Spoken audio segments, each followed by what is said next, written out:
yang maha pengasih, ya kan? Betul. Yang maha pengasih. Turunan yang maha pengasih itu dalam keseharian kita menemukan kalimat yang sangat familiar dalam bentuk tindakan terima kasih. Artinya barangkali secara sederhana kalau kita cara mempraktekkan nilai-nilai kasihnya Allah dalam bentuk tindakan keseharian, diantaranya adalah ketika melakukan tindakan terima kasih. Artinya ketika kita menerima apapun harus dilandaskan atas nama rasa kasih, rasa rahmat. Namun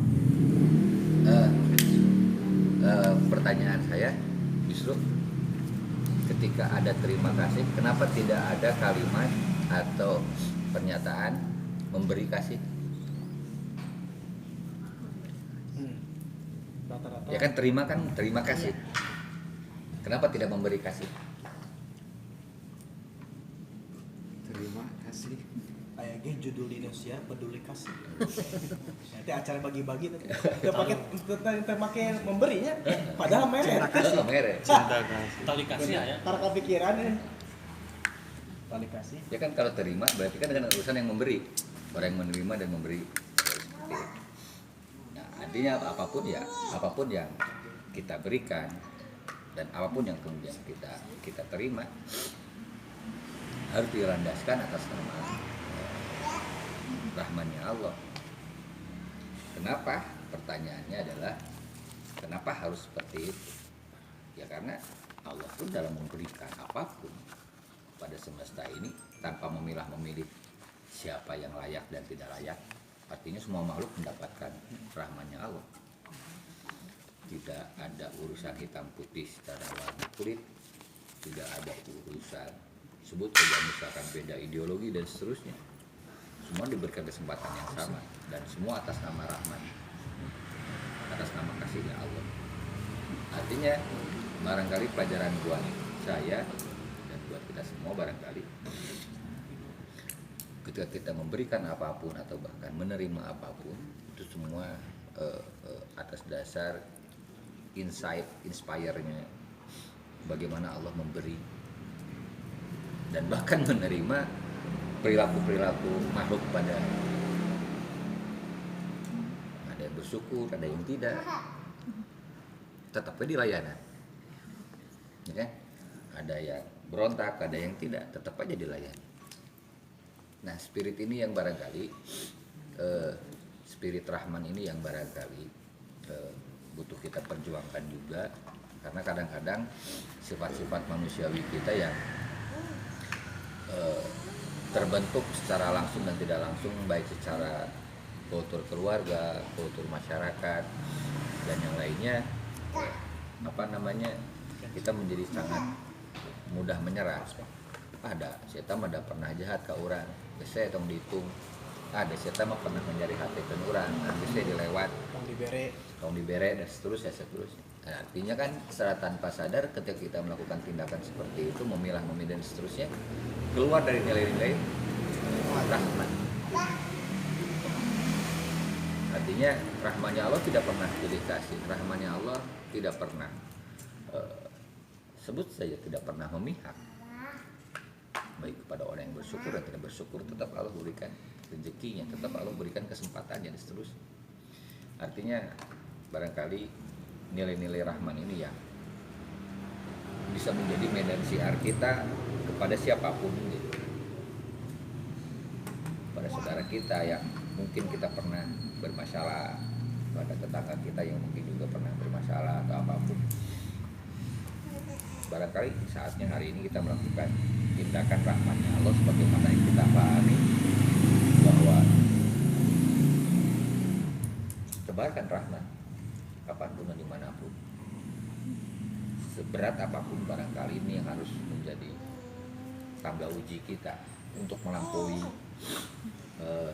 situasi rasa yang kadang-kadang susah kita untuk melakukan ini.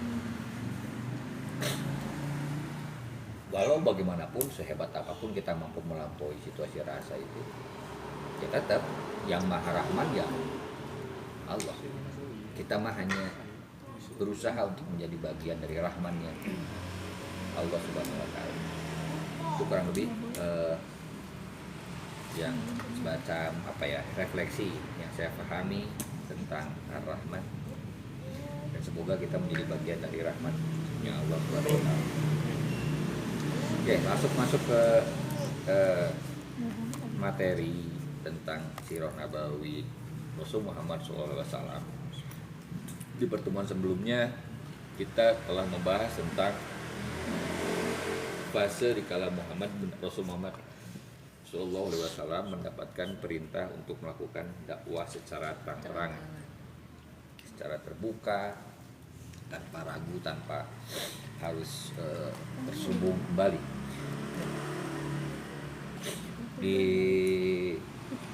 kisah sebelumnya disebutkan bahwa ketika Rasul Muhammad mengumpulkan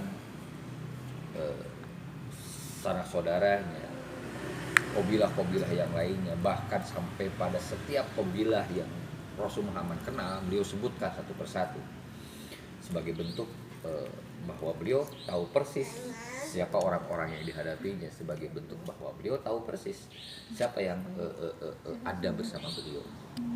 Dia sebutkan satu persatu semua kabilah yang ada di sekitar Quraisy, biasanya kabilah apa aja. Beliau sebutkan, mereka panggil semua. Dan ternyata apa yang terjadi, ikhtiar beliau mengumpulkan saudara-saudaranya, mengumpulkan sejumlah kabilah-kabilah, itu kemudian mendapatkan pertentangan atau lawan, dan tidak lain dari saudaranya sendiri. Sampai pada satu titik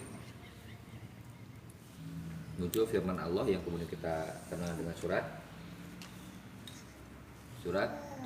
Tabbat Yada Sarat Al-Lahab. Celakalah kedua tangan Abu Lahab. Tabbat Yada Abi Lahabil wa Tab.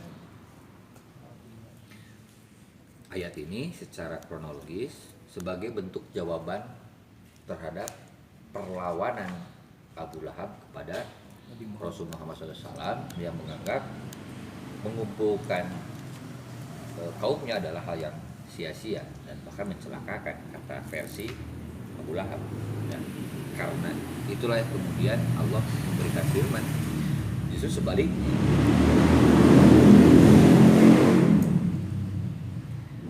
Di sini dijelaskan bahwa kaitan dengan surat Al-Lahab, khususnya ayat yang pertama, Tabbat yada Abi Lahabi wa Tab. Seruan yang keras ini adalah tujuan penyampaian dakwah. Rasulullah SAW telah menjelaskan bahwa pembenaran terhadap risalah yang dibawanya adalah tali penghubung antara beliau dengannya. Sedangkan fanatisme kesukuan yang selama ini dipertahankan oleh orang-orang Arab mencair oleh kehangatan seruan tersebut, seruan yang datang dari Allah Subhanahu wa taala. Artinya barangkali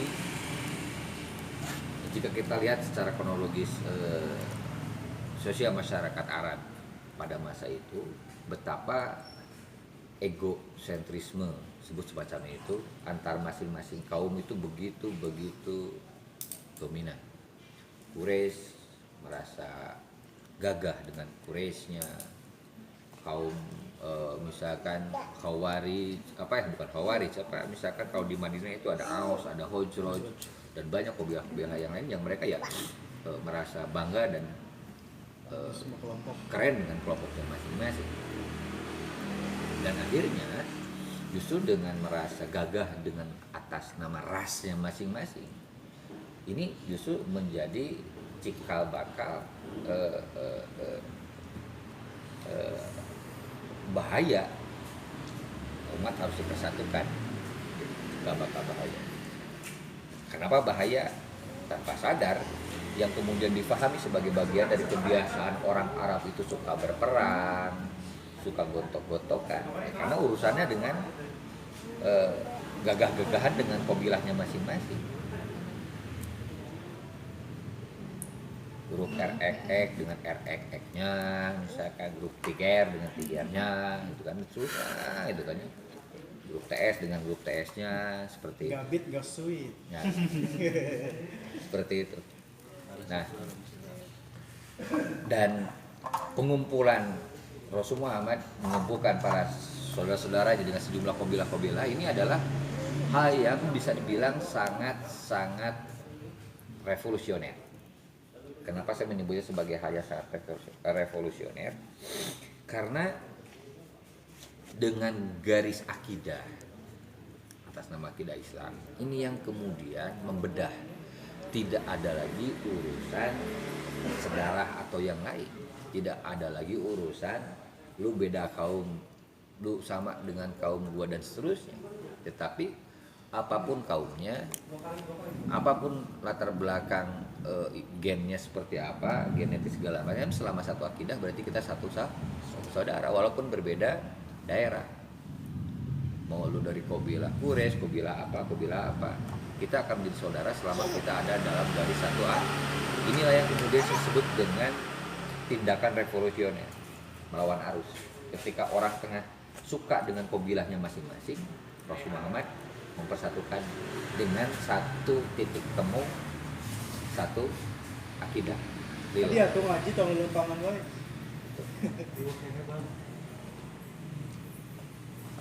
Dan ini tentunya pernyataan menghubungkan atau mempersatukan ini tentu sangat merugikan bagi sebagian orang yang sudah kadung ada di wilayah zona nyaman di kabilahnya masing-masing. Sebut saja misalkan orang Quraisy merasa tidak mau disamaratakan dengan kabilah yang lain, kaum kabilah tertentu juga tidak mau disamaratakan dengan kabilah yang lainnya karena dirinya merasa untuk mendapatkan prestis, kemewahan, kebanggaan sebagai kaum tertentu itu bukan hal yang mudah, bukan hal yang murah meriah. Misalkan anu tadina kaum beca jadi kaum jet set, kan itu kan perjalanan yang cukup panjang. Kaum jet set nggak mau disatukan dengan teman-teman kaum beca. Nah, kasta dalam pengertian yang lain kasta, tidak mau disamakan kasta satu dengan kasta yang lainnya. Dan toh ternyata ini kan praktek sosial yang sampai hari ini terjadi. Praktek sosial atas nama kasta sampai hari ini terjadi. Orang membentengi dirinya dengan masing-masing status sosialnya satu sama lain. Merasa merasa level gak level dan seterusnya. Makanya dengan kata lain, tawaran Rasul Muhammad dengan ajaran ininya adalah justru bersikap egaliter, sama dengan orang lain. Karena toh tidak, Allah kemudian tidak membedakan satu seorang atas dasar harta kekayaannya, atas dasar kabilahnya, atas dasar apapun selain urusan ketakwaannya masing-masing personal. Inilah yang kemudian kenapa Rasul Muhammad dengan gerakannya, dengan revolusinya, dengan gerakan yang menurut saya sangat revolusioner melawan arus ini mendapatkan banyak pertentangan karena keluar dari pakem-pakem yang sudah dari turun temurun itu dipertahankan status quo itu semua. Kita duduk satu sama rata semua gitu kan. Kita ya bedana kan nu beunghar wuduna kudu kumaha, nu beunghar mah cukup we wuduna beacingin misalkan. Enggak ada privilege seperti itu pada urusan sholat tadi kan kelihatan rek maneh presiden, rek maneh bupati, rek maneh gubernur datang ke masjid, datang ke paneuri wayahna disabtukan. Tapi kan silakan bangsa orang dikasebeuleun oge ayeuna dikapling udah pedah aya nu datang ke gubernur aja datang ke paneuri geus dipisahkeun capna panghareupna. Jadi saya teh nu teu ngarti. Da pedah aya presiden datangna paneurina diteuneuh sapak hareup. Bisa nu teu ngarti. Itu masalah besar dan ini menjadi seolah-olah jadi protokoler. Cik eureunnan lah gitu. Teu kudu kikituan. Najan maneh bupati, najan maneh gubernur, ketika urusan salat maneh paneurina mah nya wayahna we.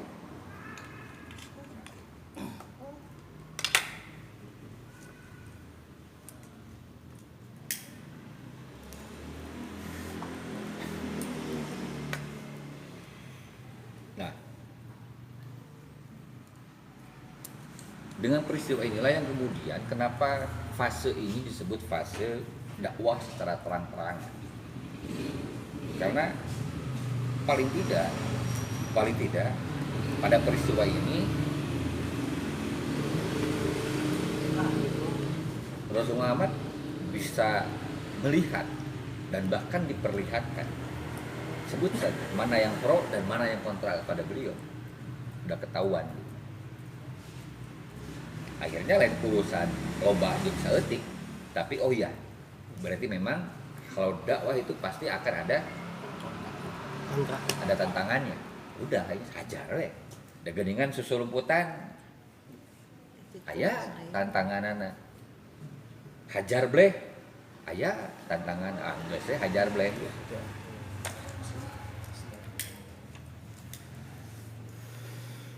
Tentu bukan hanya sekadar itu, dibarengi dengan perintah Allah pada surat Al-Hijr. Coba cari surat Al-Hijr ayat 94. 14 ya. Ayat 94 ya. Surat Al-Hijr ayat 94. Coba bacakan ayat. Surat 15.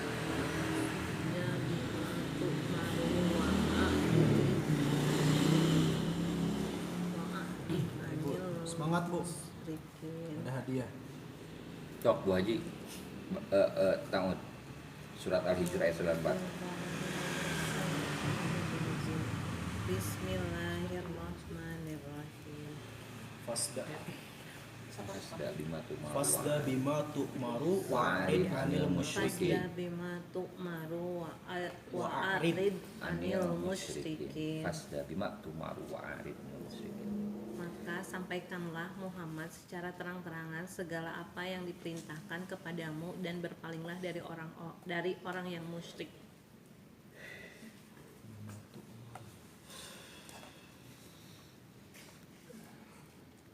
Bahasa orang nerjemahkeun ieu ngajak makan udae. Ulah kan umbuk. Ngomongnya tinggal kiri. Oke, ini patut berpaling nih karena orang musyrik. Segala ilmu kereta. Wah, nabi ya. Emang kereta kumaha? Oh. Emang kereta.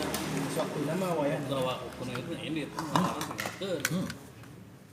Ngahalangan sama tabrak. Aduh. Jadi kan kurang dipraktekkeun di pesantren. Lamun misalkan aya pesantren nu daftar, urang mana yang anu daek. Mun anu ragu-ragu geus we. Pasti mau lulus gitu. Mau diterima ku urang. Entong sekalian gitu. Mun ragu-ragu tong lah capek. Sabar. Ya saya memahaminya sesederhana ini. Artinya kalau kamu menyampaikan, sampaikan gitu. Tapi ketika kita bertemu dengan orang yang enggak, abaikan aja dulu. Abaikan aja dulu. Gitu. Khawatir bisa orang ngajak nombong, dipaksa tuh, banyak energi, menghayang tekawalan tekaladangan. Jadi ini yang kemudian refleksi saya pada teman-teman. Saat itu kan pernah merasa gelisah. Ntar emang ngajinya seetika. Kan ada kegelisahan seperti itu kan? Bukan masalah angka, bukan masalah jumlah. Jika kelakuan guru ngabsen, nanya ke nanti pasti nunggu. Anu aya tadi ditanyakeun. Kan meh gampang teh. Tah kan gitu. Jadi seolah-olah Udah, leuwih kan kena gitu. dihargaan jelema nu eueuh tiba teh jelema nu aya dan nu aya mah tara ditanyakeun. Kurang pisan eta. Nya. Gitu. Kan nu teu hadir tuh ditanyakeun nu teu hadir mah mun kene teu hadir ditanyakeun terus ku guru. Hah? Dan nu aya mah tara ditanyakeun. Heeh. Sanu izin. Ada gagal paham di sana.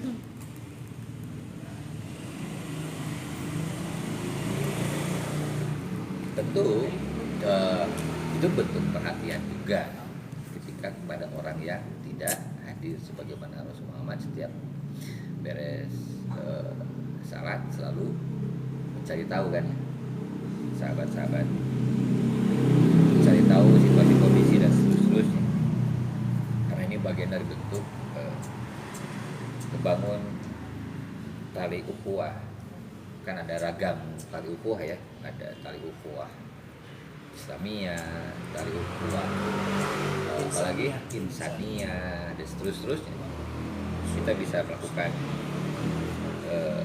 sejumlah ragam mempererat tali dengan ragam cara. Nah, selanjutnya berdasarkan surat yang tadi, surat Al-Hijr ayat 94, fasda bima tu'maru wa'arid anil musyrikin. Sejak saat itu ya beliau ya menyeru dengan penerangan, dalam artian ya sudah tidak ragu lagi untuk menyampaikan sesuatu, sudah aku yakin lah dengan segala konsekuensi logisnya, dengan segala halang rintang yang akan dihadapinya, dan juga dengan segala kemudahan yang didapatnya dan seterusnya. Nantinya barangkali kita bisa memahami siroh ini bahwa pada setiap tindakan apapun kadang-kadang yang membuat kita merasa merot lengkah kan gara-gara ngerasa teryakin. Terus kita merasa tidak punya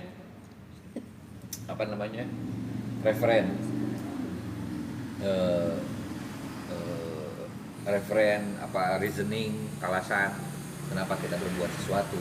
Kadang-kadang itu yang membuat kita merasa meragu untuk mengambil tindakan.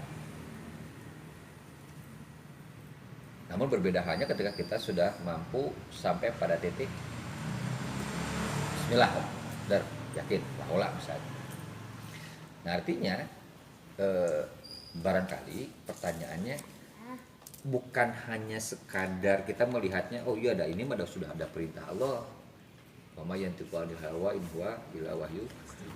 Bukannya sekadar perintah Allah saya melihatnya, tapi bagaimana membangun psikologis beliau dengan situasi kondisi masyarakat saat itu, dengan ragam penolakan, dengan ragam pembelaan pada beliau sekalipun.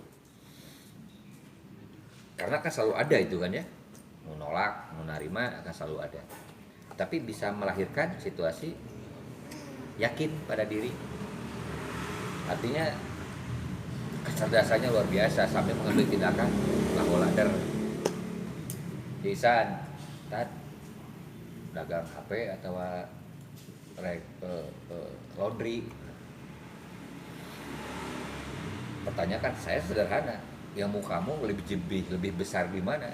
Di dagang HP atau misalkan nyesel? Saya mau loba ilmu nyesel. Gunakan sesuai kapasitas itu yang membuat bisa kamu merasa yakin dengan apapun yang kamu pahami. Makanya kemudian basis ilmu yang kemudian bisa menjadi pagar kita ini menjadi satu basis, menciptakan keyakinan, artinya memudahkan kita mengambil sikap pilihan hidup. Karena kadang-kadang yang membuat kita ragu karena kita tidak tahu. Sebut saja misalkan Erlan misalkan Erlan rek meuli HP nyaho teh HP we wungkul, tapi si Isan tahu persis tentang HP. Kebiasaan bangsa orang pasti Erlan ngajak Isan pangmilihkeun mana urang butuhna anu rokok langsung Isan mana kebutuhan naon spekna nu kumaha nu kieu akhirnya muncullah ragam pilihan ditentukan jeung kekuatan boga duitna sabaraha, rek mudah sesuai duit atau rek mudah kebutuhan yang dibutuhkan spek kan kayak gitu ya. Dan itu hanya kita bisa melakukan ketika kita bersama dengan orang yang tahu. Muncullah keyakinan gitu menyengis lah orang ada duitna aya sakieu dengan pengetahuan yang kamu berikan seperti ini lahilah menjadi misan. Akhirnya kita berikan seperti itu kurang lebih. Namun akan menjadi berbeda pemahamannya atau kejadiannya ketika kita mengambil suatu pilihan tertentu tanpa dibarengi dengan nilai-nilai keyakinan dan juga basis pengetahuan. Selanjutnya cek di Al-A'raf ayat 59.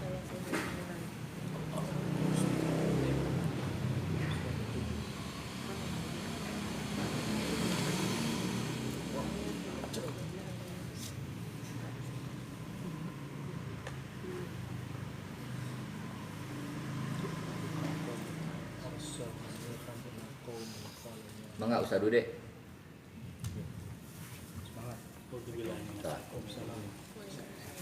Apa jadi ki 50 deui. 50 deui. Padahal mah ini eta mah bisa. Wah, iya.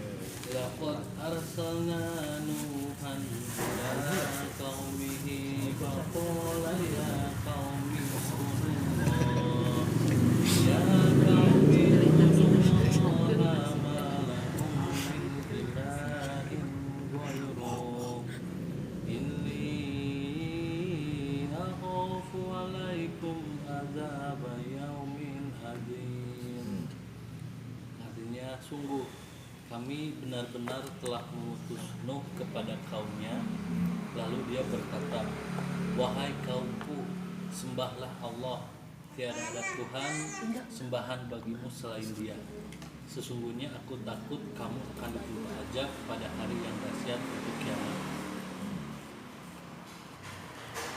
Kurang lebih barangkali seperti ini. Hal lain yang membuat Rasul Muhammad merasa percaya diri karena adanya insight tentang perintah Allah dengan informasi bahwa yang namanya dakwah secara terang-terangan itu bukan hanya dilakukan oleh kamu saja, tapi para nabi sebelumnya pun melakukan hal yang sama gitu. Dan resiko kebaikan dan keburukannya pun sama gitu, selalu akan dihadapkan dengan sejumlah halang rintang dalam berdakwah. Makanya di sini disebutkan sejak adanya perintah itu, Rasul pun mulai berani melakukan salat atau ibadah, lebih tepatnya ibadah, karena belum ada perintah sholat. Ya, belum ada perintah sholat, tapi melakukan ibadah langsung di hadapan Ka'bah. Tapi di sini disebutkan bahkan beliau melakukan sholat di hadapan Ka'bah di siang hari, disaksikan oleh banyak orang. Jadi kalau dari runut ini mah belum ada perintah sholat sebagaimana kita lakukan hari ini. Walaupun ketika kita membaca mah beliau melakukan sholat di hadapan Ka'bah di siang hari. Oh, meureun sholat tohor. Padahal perintah sholat tohor can aya. Jadi pertanyaannya, kumaha tuh sholatna? Wallahu a'lam. Apa orang Sadia Maru bisa menjelaskan? Sholat yang Nabi sebelum ada perintah untuk kita semua seperti hari ini, ya kan? Belum ada kan, nggak kebayang kan ya? Nggak kebayang. Artinya ibadah sholatnya mungkin wallahu a'lam ya sebagaimana apa yang Rasul Muhammad terima informasinya dari yang terdekat barangkali dari yang disebut dengan agama Hanif dari Ibrahim alaihissalam, barangkali seperti itu, karena Isra Mi'raj lagi kejadian. Iya. Kejadian aja Isra Mi'raj ya? Belum, ya. Belum kejadian. Artinya perintah sholat secara 5 waktu yang kita pahami hari ini, yang kita lakukan hari ini, pada masa kali pertama dakwah secara terang-terangan itu belum terjadi. Walaupun di sini disebutkan bahkan beliau melakukan sholat di hadapan Ka'bah di siang hari, disaksikan oleh banyak orang. Apa yang terjadi? Dakwah pun mulai mendapat sambutan yang baik. Satu persatu mereka masuk Islam sehingga jumlah mereka semakin bertambah. Maka hal ini menimbulkan ketimpangan antara orang-orang yang menerima dengan orang-orang yang menolak. Mereka saling menjauh dan membatasi diri. Orang-orang kafir Quraisy pun menjadi geram melihat hal tersebut.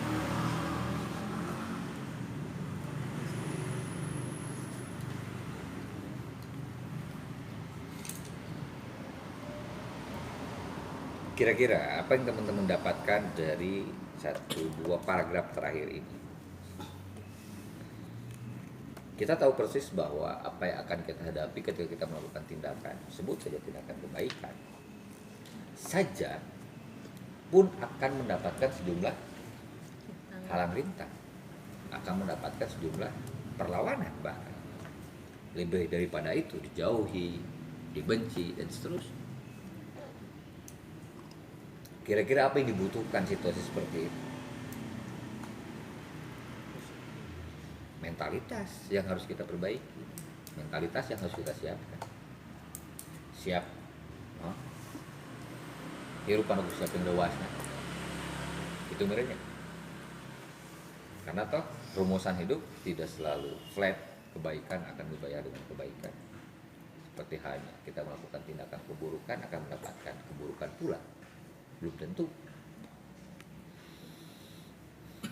Banyak kejadian yang mau misalkan banyak hoai. Mana butuh sopet pasti. Jadi hukum.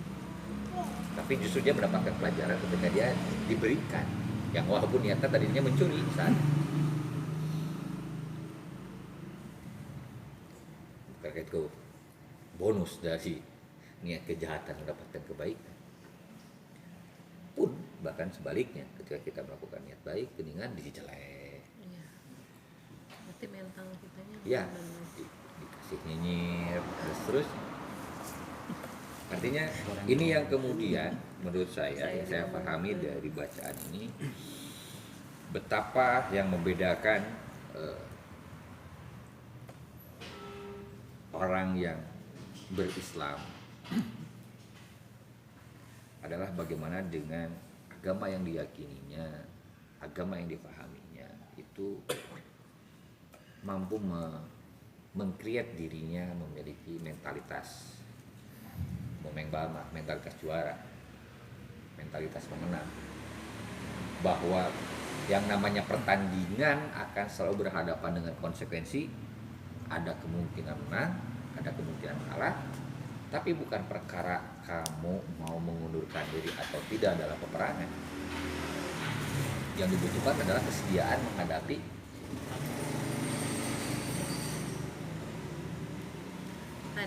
Satu yo. dalam terakhir kalimat yang bikin saya jadi maksudnya jadi lucu, bukan lucu sih, lebih ke why gitu, kenapa. Satu melihat Wah, hal jeung lucu asa jauh. Tuh, ya, maksudnya gini Satunya. ya, melihat hal ini kaum Quraisy merasa gerah dan pemandangan semacam ini amat menyakitkan mereka. Yang digarisbawahi menyakitkan merekanya seperti apa sih maksudnya? Iya kan tadi Masa saya ini Seperti apa gitu? sejak awal kan saya bilang ketika kita di awal cerita tadi Rasul kan mengumpulkan semua kabilah. Ya. Oke. Nah, di kabilah itu kan ragam secara strata sosial tingkatannya beda-beda. Tinggi, ya, beda-beda. Tapi di mata Islam Semua lu sama. semua sama. Aji salah sebenarnya capek-capek aing meuli mercy gini kan penghargaan yang demo sarua we gini kan. Itu yang membuat mereka jadi Iya merasa dong. ini teh. Iya. yang kayak miskin ngumpul bareng. Kumpul bareng. Nggak ada batas, nggak ada ini gitu kan. Terlebih kan apalagi dengan kisah selanjutnya nanti ada apa? Sosok budak belian seperti Bilal bin Rabah. Iya. Bisa duduk sejajar dengan orang Quraisy yang terhormat. Itu nyari hati kan? Untuk mendapatkan sampai pada tingkat kasta tertentu, kasarnya untuk mendapatkan kehormatan Tidak itu mudah gitu ya buat mereka teh. tidak mudah. Aing teh anggota dewan, aing teh presiden, gitu kan. Oh, sarua ke jeung maneh. Urang teh geus alumni yeuh, santri kene.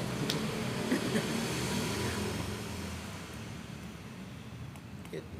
Bersedia duduk sejajar itu yang kemudian mereka, karena aku teh pengen dihargai. Basic instingnya manusia kan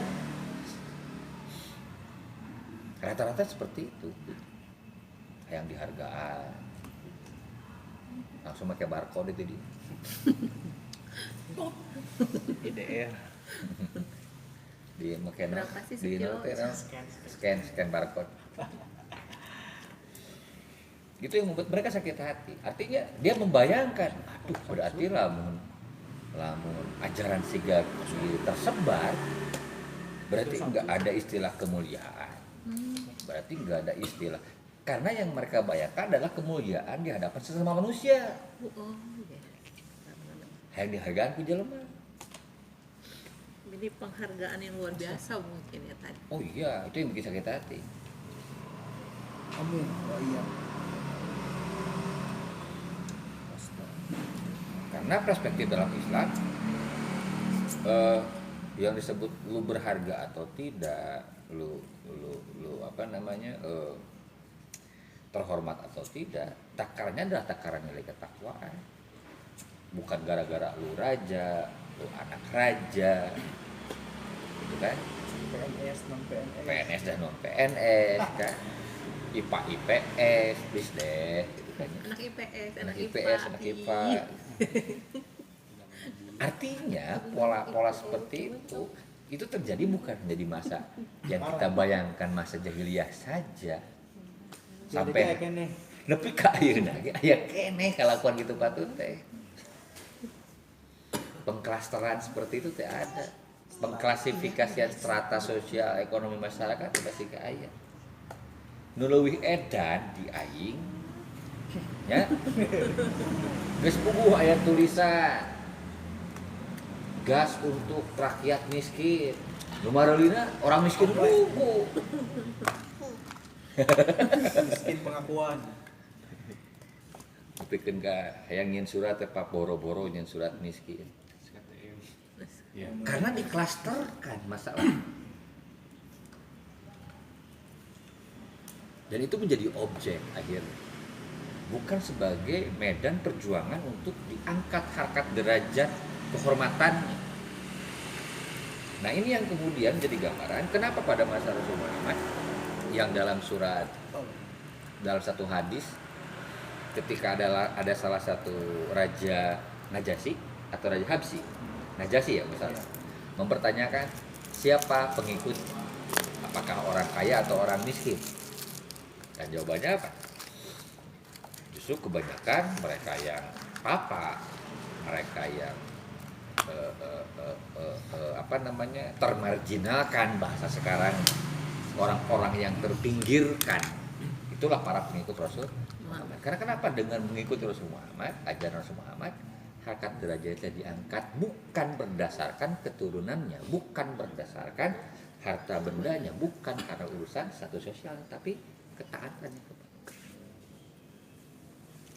Inilah yang membuat kenapa panas tiris. Ya tolak angin. Harita mau dagang langsung. Udah muncul dan buka. Itu yang terjadi teh. Itu yang terjadi. Akhirnya ini yang kemudian tanpa sadar ini mengubah cara pandang melihat manusia satu sama lain. Oke? Merubah ya semacam cara pandang, paradigma melihat orang. Sudah tidak melihat lagi lu dari kabilah mana, sudah tidak melihat lagi lu turunan siapa. Gitu. Ini tigang kembar kan, awas. Hati-hati mah tigang kembar. Kumaha cenah? Tigang kembar Cicadas mah kan disegani ya. Kemar siap. Udah karena ge Asep Berlian. Coba Asep Timah. Bawa gagahnya. Bari Asep Berlian itu.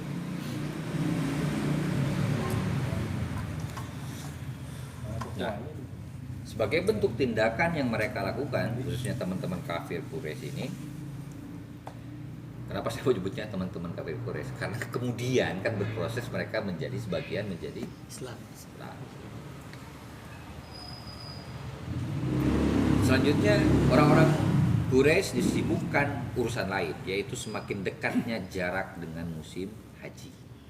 Nah, tadi di ayat yang tadi kita bacakan, kita mendapatkan keterangan tentang waktu musim haji, yaitu ketika tanda bulan sabit ya, di surat Al-Baqarah ayat 187 sampai ya, 188 nggak salah ya, nah mereka menyadari bahwa akan datang banyak utusan dari berbagai penjuru jazirah Arab. Mereka harus memikirkan jawaban yang tepat bagi mereka sehingga dakwah yang dilakukan oleh Rasul Muhammad tidak memberi pengaruh pada mereka. Kenapa mereka harus sampai melakukan tindakan itu? Ini kaitannya dengan urusan cuan.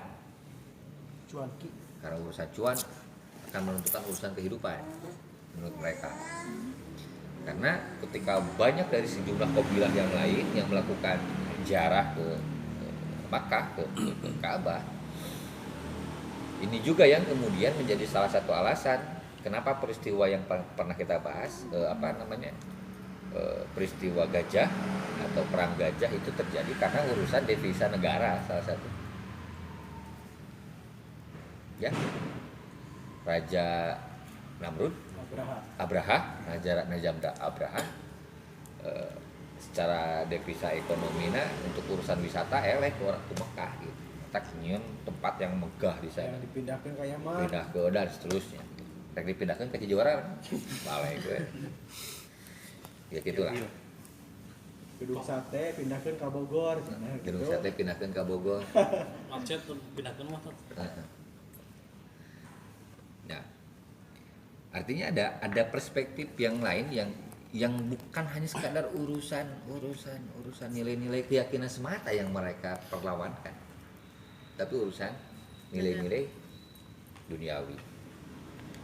Untuk hal itu mereka berkumpul di rumah Al-Walid bin Mughirah.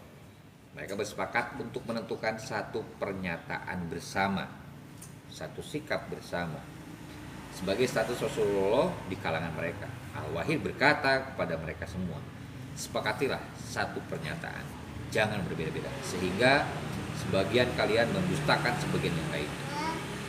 Mereka bertanya, pendapatmu bagaimana? Al-Walid berkata lagi, aku akan mendengarkan pendapat kalian dulu. Menurut jamaah Arabnya pada saat itu, menurut kami, sebut saja Muhammad sebagai seorang dukun, kahin.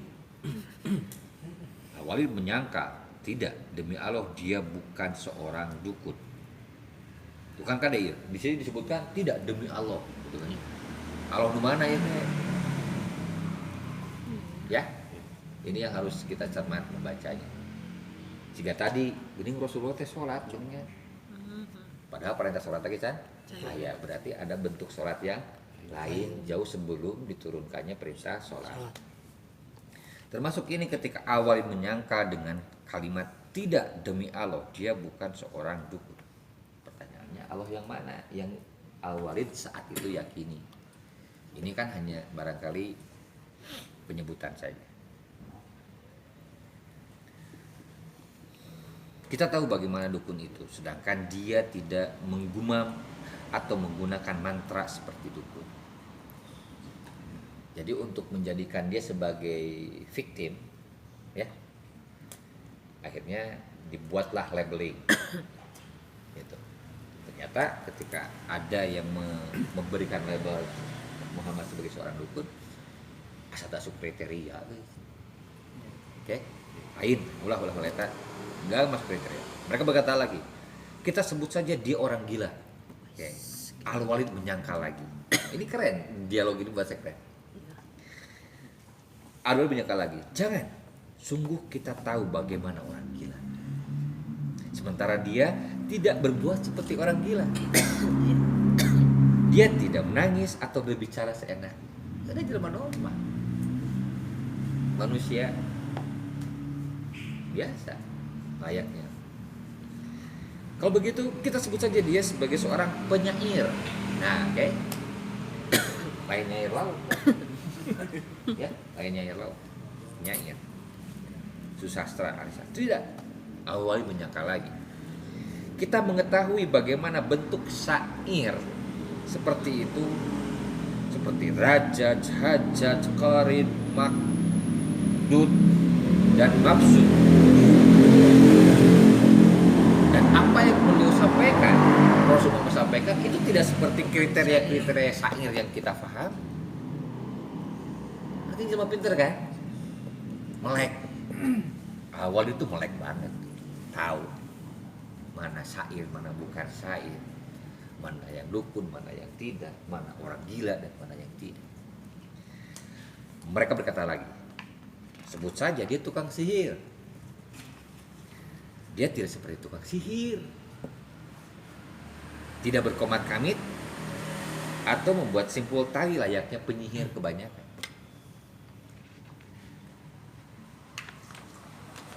Kalau begitu, kami harus menyebutnya apa? Yo tolak, yo tolak. Kok nanya ke orang? Merek usulan salah, usulan salah. Oke. Allah berkata, demi Allah, perkataannya sangat manis. Artinya apa yang disampaikan dari ayat-ayat yang beliau sampaikan dan mungkin yang juga didengar oleh awal itu sweety banget gitu. Secara kan orang Melek, dia orang yang literasinya terbuka, cerdas, bangsawan apalagi. Pangkalnya benar-benar cerdik dan batangnya benar-benar matang. Tidak sepatah kata pun yang kalian ucapkan kecuali diketahuinya bahwa itu batil. Tapi yang paling tepat untuk menyebutkannya adalah tukang sihir. Dia datang dengan perkataan sihir. Perkataannya dapat memisahkan hubungan antara ayah dengan anak. Nah, ini dilihatnya dari tindakan dari fenomena sosial. Oke? Seorang dengan saudaranya, seorang suami dengan terpisah dengan istrinya, dengan ucapan bisa mengundang perpecahan. Iya sih, kata-katanya manis gitu. Tapi kok bisa anu tadi anak jadi ngelawan ke bapak, memajikan ngelawan ke salati dan sebaliknya. Berarti eta mah ada nilai-nilai sihirnya. Walaupun secara umum beliau Muhammad Al-Walid tidak seperti penampakannya seperti tukang sihir kebanyakan. Soalnya kalimat-kalimatnya keren, manis gitu kan. Tapi kok bisa melahirkan perpecahan dalam perspektif mereka tentu. Oh, karena beda akidah itu. Ya kan kayak kasus siapa? Umar adiknya duluan kan. Gitu kan. Dan banyak sahabat-sahabat yang lain, bapak, anak bapak dan seterusnya. Awal menjawab, biarkan aku berpikir terdahulu. Lalu berpikir beberapa saat setelah itu dia mengatakan pendapatnya seperti yang kami sebutkan di atas. Berkaitan dengan perilaku Al-Walid inilah Allah Subhanahu wa taala menyebutkannya dalam 16 ayat dari surat Al-Mudassir ayat 18 sampai ayat 25. Cek itu. Surat Al-Mudassir ayat 18 sampai ayat 25.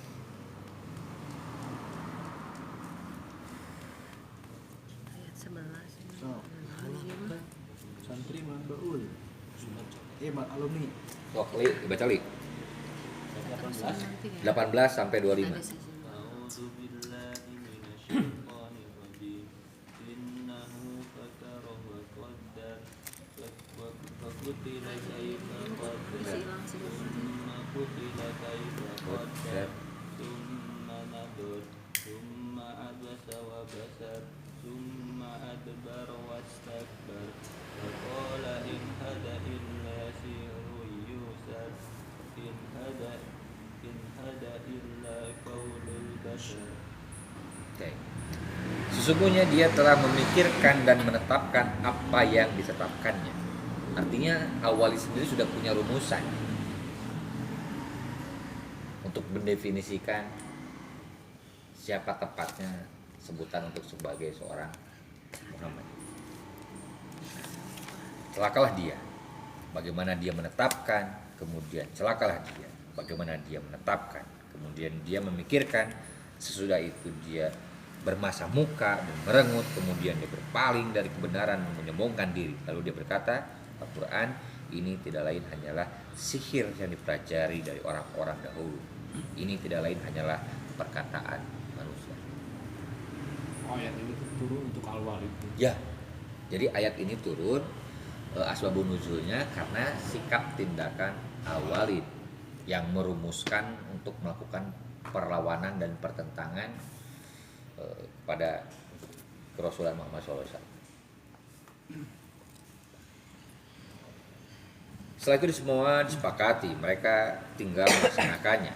Maka ketika sudah masuk musim haji, mereka duduk di jalan-jalan sambil menjelaskan tentang diri Muhammad serta keadaannya. Diparagakan datang dongeng ke wah iya ada tukang sihir di rumah. Sihirnya itu juga sihir kebanyakan. tapi bisa menimbulkan perpecahan. Sihirnya manis. Hah? Sihirnya manis, sweetie gitu kan. Tapi bisa menimbulkan gini-gini terus dipropaganda kan. Gitu. Kade atau ngaji Ustaz Fahmi bisa ke doktrin. Oh gitu. menyebarkan fitnah. Fitnah. Rumah-rumah. Si jadi filosof.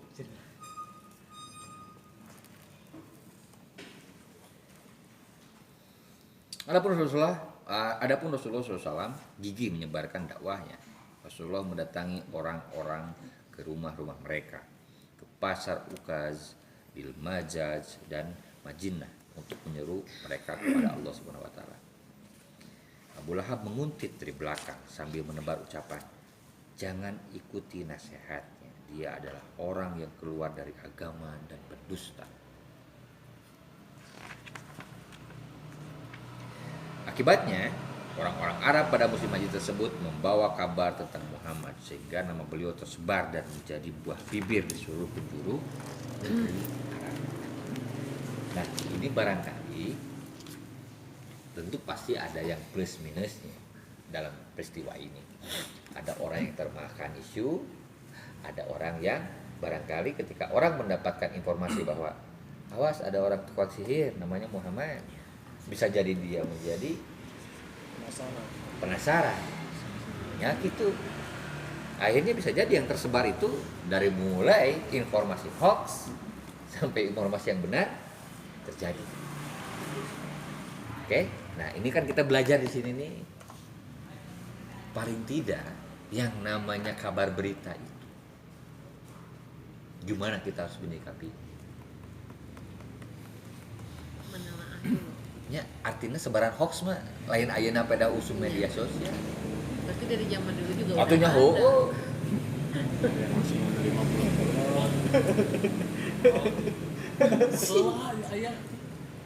Kan dia manusia zaman baheula. Iya. Yang mana emang Bukti sejarah. manusia purba. Bukti sejarah. Iya. Coba bener da aya mati bareng kayak Aya. tuh kan. Aya Yang cek. heuh. Jangan baheula ya, Bu. Cuman baheula. Jeung tirek oge heula kana si itu lahir.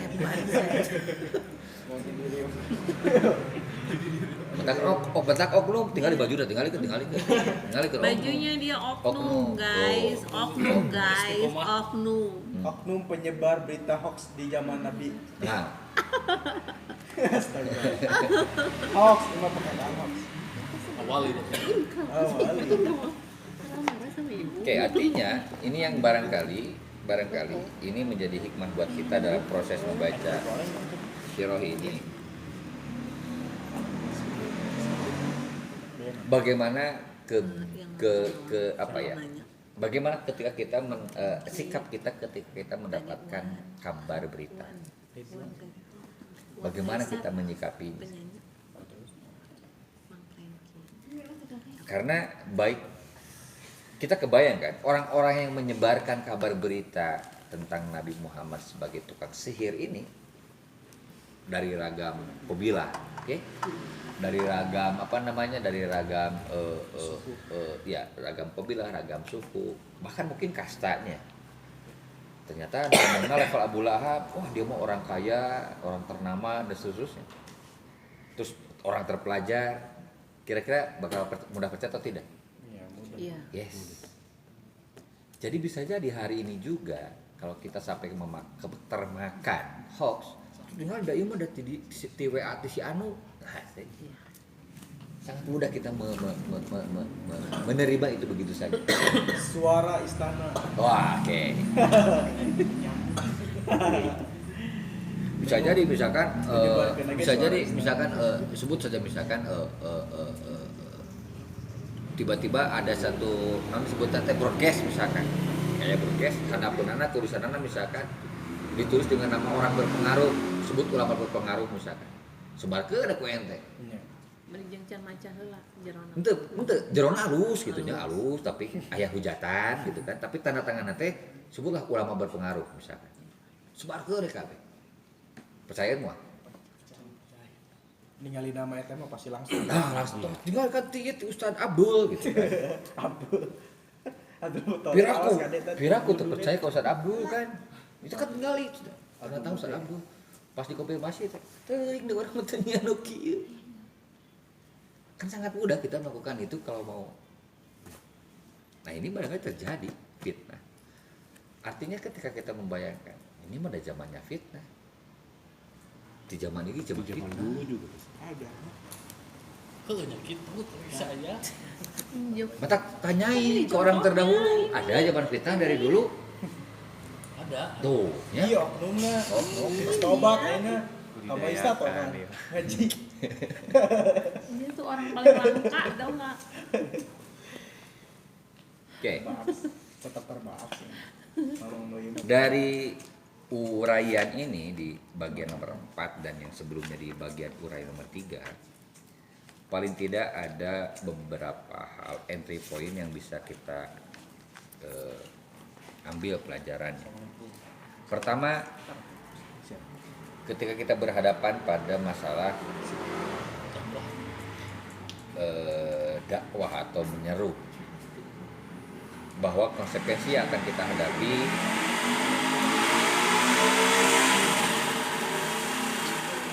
baik secara terang-terangan maupun secara sembunyi-sembunyi pada dasarnya akan berhadapan dengan konsekuensi yang sama. Namun ketika kita merubah strategi dan pendekatan tentu harus didukung dengan sejumlah reasoning, dengan termasuk juga dengan didukung dengan sejumlah kapasitas mentalitas kita, keilmuan kita, sehingga kita merasa cukup yakin ketika mengambil sebuah tindakan. Kemudian tentu itu semua juga harus didasari keyakinan bahwa innallaha ma'ana, Allah akan selalu berada bersama kita. Ini juga yang kemudian menjadi Rasul Muhammad merasa pede untuk melakukan tindakan dakwah secara terang-terangan. Artinya bahwa kita merasa cukup nggak pede dalam banyak tindakan kehidupan kita gara-gara kita tidak pernah melibatkan Allah. Itu pede. Nah, orang yang selalu melibatkan Allah maka selalu bersikap pede. Terlebih dia yakin apa yang dia lakukan adalah bagian dari nilai-nilai kebenaran. Selanjutnya adalah kira-kira adalah bahwa kita sadar dalam berkehidupan bermasyarakat itu sebagaimana digambarkan ini kita akan selalu berhadapan dengan carut-marut informasi. Hoax dan yang benar akan selalu ada. Tinggal bagaimana kemudian kita menyikapi sejumlah kabar berita. Apakah kita akan menerima begitu saja atau apakah kita akan melibatkan diri, kesadaran kita, pemikiran kita untuk bersedia bersabar sampai menemukan oh ini benar, oh ini salah. Kurang lebih itu yang bisa sampaikan dalam kajian Sirah Nabawiyah Rasul Muhammad saat ini. Insya Allah nanti di pertemuan selanjutnya di bagian tentang dakwah berbagai bentuk penentangan terhadap dakwah, artinya tantangan-tantangan yang biasa dihadapi dalam medan dakwah. Lebih itu juga bisa sampaikan. Wallahu a'lam. Dan tentunya teman-teman juga berhak untuk mengambil setiap pelajaran yang berdasarkan teman-teman pahami dari apa yang tadi saya bacakan dan sedikit saya putar elaborasi keterbatasan pemahaman saya. Harapan besar adalah bahwa ketika kita melihat atau membaca sejarah tidak hanya sekadar teks, tapi kemudian bagaimana kita dihadapkan dengan situasi kondisi konkret kita hari ini. Ternyata ada banyak titik singgung atau garis merah tindakan-tindakan masyarakat atau manusia pada masa itu ternyata masih juga terjadi hingga hari ini. Artinya medan dakwah kita, kalau kita menjadi bagian dari warasatul anbiya ya, ini adalah tanggung jawab kita bersama semua. Kalau lebih seperti itu, wallahu a'lam.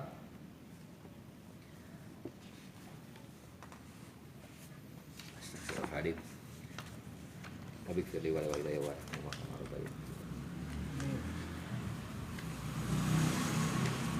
Assalamualaikum warahmatullahi wabarakatuh.